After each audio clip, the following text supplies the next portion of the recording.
നമസ്കാരം, ശാലിനിയാണ്. എല്ലാവർക്കും ശാലിനി ഇൻസൈറ്റ്സ് എന്ന പേജിലേക്ക് സ്വാഗതം. പലപ്പോഴും ഞാൻ ചിന്തിച്ചിട്ടുള്ള ഒരു കാര്യമാണ്, ആയിരക്കണക്കിന് വർഷങ്ങൾ കഴിഞ്ഞിട്ടും രാമായണത്തിന്റെ ഒരു പ്രസക്തി കൂടുന്നതല്ലാണ്ട് കുറയുന്നേയില്ല. ശരിക്കും പറഞ്ഞു കഴിഞ്ഞാൽ എന്താണ് ഈ ഒരു വശ്യതയ്ക്ക് കാരണം എന്ന് ചിന്തിച്ചു കഴിഞ്ഞപ്പോൾ മനസ്സിലായ ഒരു കാര്യമുണ്ട്. ആ ഒരു ഭക്തി രസം തന്നെയാണ് അല്ലേ. വിവിധ കാണ്ഡങ്ങളിലൂടെ നമ്മൾ സഞ്ചരിച്ചു കഴിയുമ്പോൾ, വിവിധ കഥാപാത്രങ്ങളെ പരിചയപ്പെട്ട് കഴിയുമ്പോൾ, നവവിധ ഭക്തിയുടെ വിവിധ തലങ്ങളിലേക്ക് നമ്മളെ കൊണ്ടുപോകുന്ന കഥാപാത്രങ്ങളായിരുന്നു അവരെല്ലാവരും. ലക്ഷ്മണന്റെ ഒരു ഭക്തി പോലെ ആയിരുന്നില്ല ഭരതന്റെ ഭക്തി, സീതാദേവിയുടെ ഭക്തി പോലെ ആയിരുന്നില്ല ശബരിയുടെ ഭക്തി. അതെല്ലാം വ്യത്യസ്തമായിരുന്നു. അങ്ങനെ വ്യത്യസ്തമായ ഭക്തിയുടെ വിവിധ തലങ്ങളിലേക്ക് ശ്രവണം, കീർത്തനം, സ്മരണം, അർച്ചനം, പാദസേവനം, ആത്മനിവേദനം, അങ്ങനെ ആ ഒരു നവവിധ ഭക്തി എന്തൊക്കെയാണ് എന്ന് നമ്മളെ കൃത്യമായി മനസ്സിലാക്കി തരുന്ന ഓരോ കഥാപാത്രങ്ങൾ. ഇതിൽ ഹനുമാന്റെ ഭക്തി വളരെയധികം വ്യത്യസ്തമാണ്. ആ ഒരു ഉത്സാഹവും ചുറുചുറുക്കും എല്ലാം ഹനുമാനിൽ നമുക്ക് കാണാനായിട്ട് സാധിക്കും. അത്രയും നാള് സുഗ്രീവന്റെ മന്ത്രിയായിരുന്നു, സുഗ്രീവന്റെ ദാസനായിരുന്ന ഹനുമാൻ ശ്രീരാമനെ കണ്ട ശേഷം ശ്രീരാമന്റെ ദാസനായി മാറുകയായിരുന്നു. ശരിക്കും പറഞ്ഞു കഴിഞ്ഞാൽ സുഗ്രീവനോട് ഒരു ഒരു യജമാനോടുള്ള സ്നേഹം അങ്ങനെയായിരുന്നുവെങ്കിൽ ഒരു ലൗകികമായിട്ടുള്ള ഒരു ബന്ധമായിരുന്നു എന്നാണ് പറയുന്നത്. പക്ഷെ ശ്രീരാമനായിട്ട് ആ ഒരു ജീവാത്മാവും പരമാത്മാവും തമ്മിലുള്ള ബന്ധമായിരുന്നു അത്ര. അങ്ങനെ എപ്പോഴുള്ള ആ നാമസ്മരണയിലൂടെ ഹനുമാൻ ഭക്തിയുടെ മറ്റൊരു ഭാവമാണ് നമുക്ക് കാണിച്ചു തരുന്നത്. സത്യത്തിൽ നമ്മുടെ കുഞ്ഞുങ്ങൾക്ക് നമ്മൾ പകർന്നു കൊടുക്കേണ്ടതും ആ ഒരു നാമസ്മരണ തന്നെയാണ് അല്ലേ. ശ്രവണം, അങ്ങനെ കഥകൾ പറഞ്ഞുകൊണ്ടെടുക്കാം. അപ്പോൾ അവര് ഭക്തിയിലൂടെ ആ ഒരു സഞ്ചാരം നടത്തിക്കൊള്ളും. അങ്ങനെ നാമസ്മരണം എന്താണ് എന്ന് പറഞ്ഞു കൊടുത്തുകൊണ്ട് നമ്മുടെ കുഞ്ഞുങ്ങളിലേക്ക് ആ മൂല്യങ്ങൾ നമുക്ക് പകർന്നു കൊടുക്കാനായിട്ട് സാധിക്കും. ഇന്ന് രാമായണ കഥകളിൽ നമ്മൾ പരിചയപ്പെടുന്ന മറ്റൊരു കഥ ശബരിയുടെ കഥയാണ്. അങ്ങനെ ശ്രീരാമനും ലക്ഷ്മണനും സീതാദേവിയെ അന്വേഷിച്ച് നടക്കുന്നു. ആ സമയത്ത് കബന്ധൻ എന്ന അസുരനെ വധിക്കുന്നു, കബന്ധൻ എന്ന രാക്ഷസനെ വധിക്കുന്നു. അങ്ങനെ കബന്ധൻ പറഞ്ഞതനുസരിച്ച് മാതംഗ മഹർഷിയുടെ ആശ്രമത്തിൽ തപസ് അനുഷ്ഠിക്കുന്ന ശബരിയെ കാണുന്നതിന് വേണ്ടി ശ്രീരാമനും ലക്ഷ്മണനും ചെല്ലുന്നു. അവിടെ ചെന്ന് കഴിഞ്ഞപ്പോൾ ശബരി തപസ് അനുഷ്ഠിച്ചുകൊണ്ടിരിക്കുകയാണ്. അപ്പോൾ ശബരി ഒരുപാട് വർഷക്കാലം കുറേ മുനിമാരെ സേവിച്ചിട്ടുണ്ടായിരുന്നു. അങ്ങനെ ആ മുനിമാരെല്ലാവരും തന്നെ മോക്ഷം ലഭിച്ചു പോയി. പക്ഷെ അന്ന് അവര് പറഞ്ഞൊരു കാര്യമുണ്ട്, നീ ഇവിടെ ഇരുന്ന് തപസ് ചെയ്തോളൂ, ഒരുപാട് നാളുകൾ കഴിയുമ്പോൾ ശ്രീരാമൻ ഈ ആശ്രമത്തിലേക്ക് വരും, അന്ന് നിനക്ക് മോക്ഷം കിട്ടും എന്ന് പറഞ്ഞുകൊണ്ടാണ് ആ സന്യാസിമാര് പോയത്. എന്നാൽ ശബരി എന്ന് പറയുന്നത് വളരെ ഉന്നത കുലജാതയായിട്ടുള്ള ഒരു സ്ത്രീയൊന്നും ആയിരുന്നില്ല.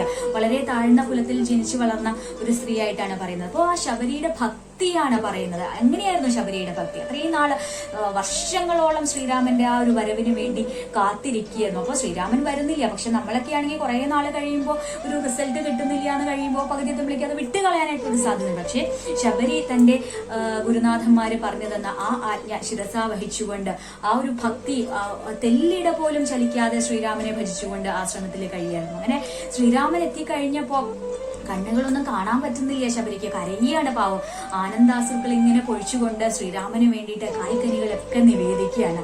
അപ്പോൾ മറ്റൊരു കഥയുണ്ട്, ഇങ്ങനെ കായ്ക്കനികൾ നിവേദിച്ച് കഴിയുമ്പോൾ ശബരി ഇങ്ങനെ പകുതി കുറച്ച് കടിച്ചു നോക്കിയിട്ടാണ് ശ്രീരാമന് കൊടുക്കുന്നത്. പക്ഷെ അത് വേറെ ഒന്നുമല്ല, കാരണം താൻ കൊടുക്കുന്നത് മധുരമുള്ള ഫലങ്ങളാണോ എന്ന് അറിയാൻ വേണ്ടിയിട്ടായിരുന്നു. അങ്ങനെ അത്രയും നിഷ്കളങ്കമായിട്ടുള്ള ഒരു ഭക്തിയുടെ ഒരു ഉദാഹരണമായിരുന്നു ശബരി. അങ്ങനെ ശബരിയിൽ നിന്ന് ശ്രീരാമന് വിവരം കിട്ടുന്നു, സീതാദേവിയെ രാവണൻ എന്ന രാക്ഷസൻ തന്നെയാണ് കട്ടുകൊണ്ടു പോയിരിക്കുന്നത്, അവര് ലങ്കയിലേക്കാണ് പോയിരിക്കുന്നത് എന്ന് പറയുന്നു. ഇതെല്ലാം ശബരി തന്റെ ദിവ്യദൃഷ്ടിയിൽ കണ്ടതായിരുന്നു. അങ്ങനെ ശബരി പറയുന്നു, കുറച്ചുകൂടെ ദൂരം സഞ്ചരിച്ചു കഴിയുമ്പോൾ അവിടെ ഋഷിമൂകാചലം എന്നുള്ളൊരു പർവ്വതമുണ്ട്. അതിന്റെ മുകളിൽ സുഗ്രീവൻ ഇരിക്കുന്നുണ്ട്. അങ്ങനെ സുഗ്രീവനായിട്ട് സഖ്യം ചെയ്യണം, സുഗ്രീവൻ ശ്രീരാമനെ സഹായിക്കും എന്ന് ഉറപ്പ് നൽകുകയാണ്. അങ്ങനെ ശബരിക്ക് മോക്ഷം ലഭിക്കുന്നു.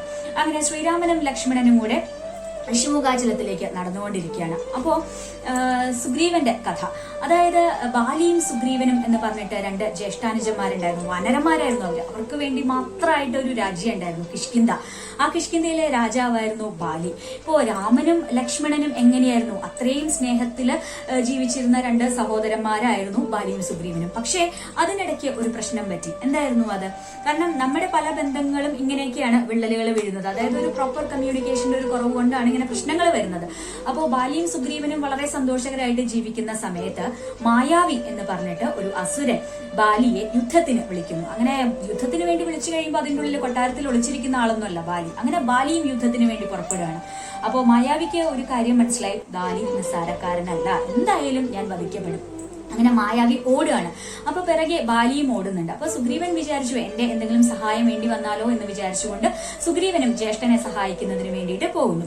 അങ്ങനെ ഓടി ഓടി ഈ മായാവി ഒരു ഗുഹയുടെ ഉള്ളിലേക്ക് കയറുകയാണ്. അപ്പൊ ഗുഹയുടെ ഉള്ളിലേക്ക് കയറുന്നതിന് തൊട്ടു മുമ്പായിട്ട് ബാലി പറഞ്ഞു, ഞാൻ അകത്തേക്ക് പോവാണ്, ഞാൻ എന്തായാലും അവനെ വധിച്ചിട്ടേ വരുള്ളൂ, പക്ഷെ അവൻ മഹാസൂത്രശാലിയാണ്, അതുകൊണ്ട് നീ ഒരു കാര്യം ചെയ്യണം.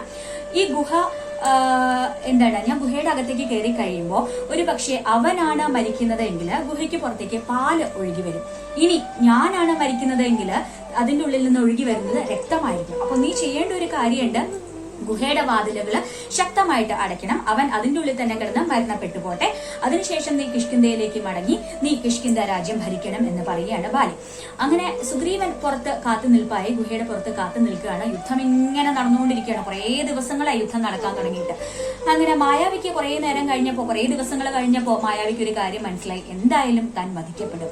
അതിനു മുമ്പ് ഒരു സൂത്രം ചെയ്യണം. എന്റെ ശത്രുവാണ് ബാലി, എന്നാൽ അവനും ഈ ഗുഹയിൽ തന്നെ വധിക്കപ്പെട്ടു പോട്ടെ എന്ന് വിചാരിച്ചുകൊണ്ട് മായാവി ചെയ്തത് എന്താണെന്ന് അറിയാമോ? ഗുഹയുടെ പുറത്തേക്ക്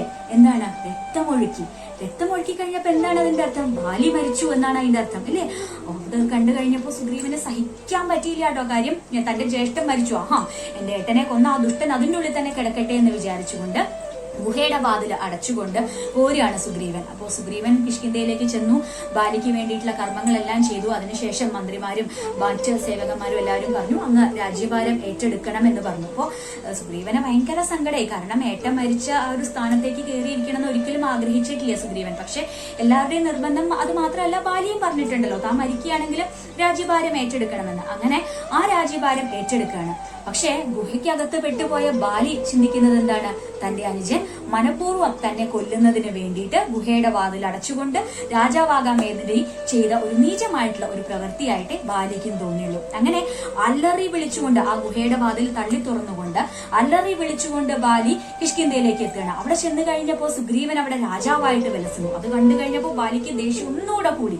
അങ്ങനെ യുദ്ധത്തിന് വിളിക്കുകയാണ്. പക്ഷെ സുഗ്രീവൻ അറിയാം ബാലിയുടെ മുമ്പിൽ തനിക്ക് ഒരിക്കലും പിടിച്ചു നിൽക്കാനായിട്ട് ആവില്ല എന്നറിയാം. പക്ഷെ സുഗ്രീവൻ ഇങ്ങനെ പറയാനായിട്ട് ശ്രമിക്കുന്നുണ്ട്, ഏട്ടാ ഇങ്ങനെയൊക്കെയാണ് കാര്യങ്ങൾ എന്ന് പറഞ്ഞിട്ടും ആ ഒരു ദേഷ്യത്തില് ബാലി ഒന്നും കേൾക്കാനായിട്ട് ചെവി കൊടുക്കുന്നില്ല. സത്യത്തില് നമ്മുടെയൊക്കെ കാര്യത്തിലും ഇതൊക്കെ തന്നെ. ആ ദേഷ്യം വന്നു കഴിയുമ്പോൾ നമ്മുടെ എത്ര പ്രിയപ്പെട്ടവരാണ് എങ്കിൽ പോലും നമ്മൾ അതൊന്നും കേൾക്കില്ല. നമ്മുടെ ദേഷ്യം ജയിക്കണം, നമ്മൾ പറഞ്ഞ ഭാഗം ജയിക്കണം. അതിനുവേണ്ടി നമ്മൾ ഒരിക്കൽ പോലും അവർ പറയുന്ന കാര്യം എന്താണെന്നുള്ളത് നമ്മൾ ചെവി കൊടുക്കാറില്ല. അങ്ങനെ സുഗ്രീവൻ നേരെ ഓടി ഋഷിമുഖാചലത്തിലേക്ക് പോവാണ്. അതെന്താ, ഋഷിമുഖാചലത്തിലേക്ക് ചെന്നാൽ ബാലിക്ക് പിടിക്കാൻ പറ്റില്ല. കാര്യം എന്താന്ന് വെച്ച് കഴിഞ്ഞാല് ബാലിക്ക് പണ്ടൊരിക്കലൊരു ശാപം കിട്ടിയിട്ടുണ്ട്. ബാലിയും ദുന്ദുബി എന്ന് പറഞ്ഞിട്ട് ഒരു അസുരനും തമ്മിലൊരു യുദ്ധം നടന്നു. അന്ന് ആ ദുന്ദുബി വന്നത് ഒരു പോത്തിന്റെ രൂപത്തിലായിരുന്നു. അപ്പൊ ആ ഒരു അസുരൻ മരിക്കും എന്നുറപ്പായി കഴിഞ്ഞപ്പോൾ ബാലി ഇങ്ങനെ വട്ടം കറക്കി, ആ പോത്തിന്റെ രൂപത്തിലുള്ള അസുരനെ ഇങ്ങനെ വട്ടം കറക്കിയിട്ട് എറിഞ്ഞു കഴിഞ്ഞപ്പോ രക്തം 4 പാടും ചിതറി.